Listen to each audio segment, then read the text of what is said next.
Hi there, welcome to another 5 Minute Friday with Brian. I'm a local real estate agent in Orange County, California. Today I'd like to discuss what is dual agency. Many people think it's when one agent represents both buyer and seller.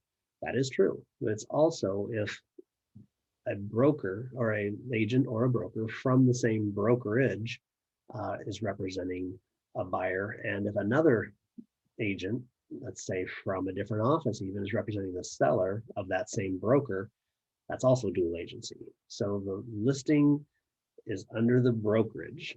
And if, First Team has over 2,200 agents. So any one of those could have a buyer for a listing of another First Team property.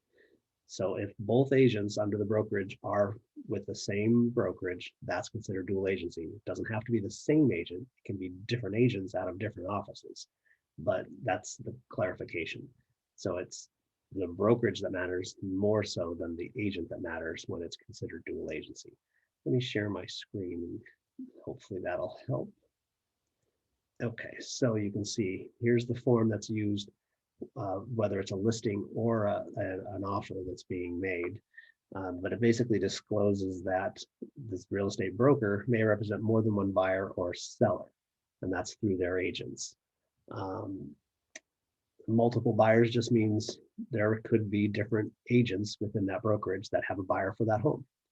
Multiple sellers means that brokerage, there are agents under that brokerage that have multiple listings. Not all the same listings, but those listings could be represented by a buyer from that brokerage. It's really convoluted. So dual agency is when seller is represented by the broker, and if the buyer is also represented by the broker. But here they're just disclosing that and saying to the buyer and the seller that you understand that and agree to it in this form. So what can the dual agent do or not do? Well, let's say the case, it's more clear for the case when it's one agent for both people.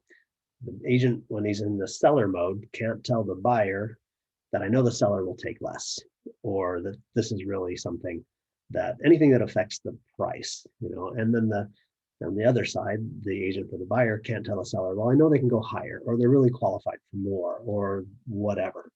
So they're obligated to disclose known facts, as it says here, materially affecting the value or desirability of the property to both parties.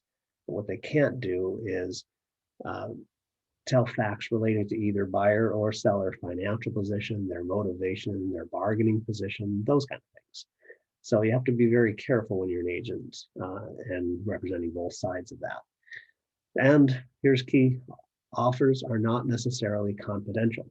So unless you have something in writing from your client, whether it be buyer or seller, saying, I don't want this disclosed to anybody else, they could tell somebody, the other agent typically, and that's not so much the same agent, but let's say two agents under that same brokerage.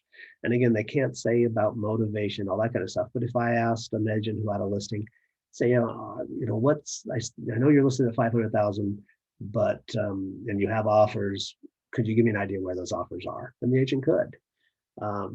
So anyway, it's what it is. So let me get out of here. This is a quick one today, folks. Let me stop this share right here.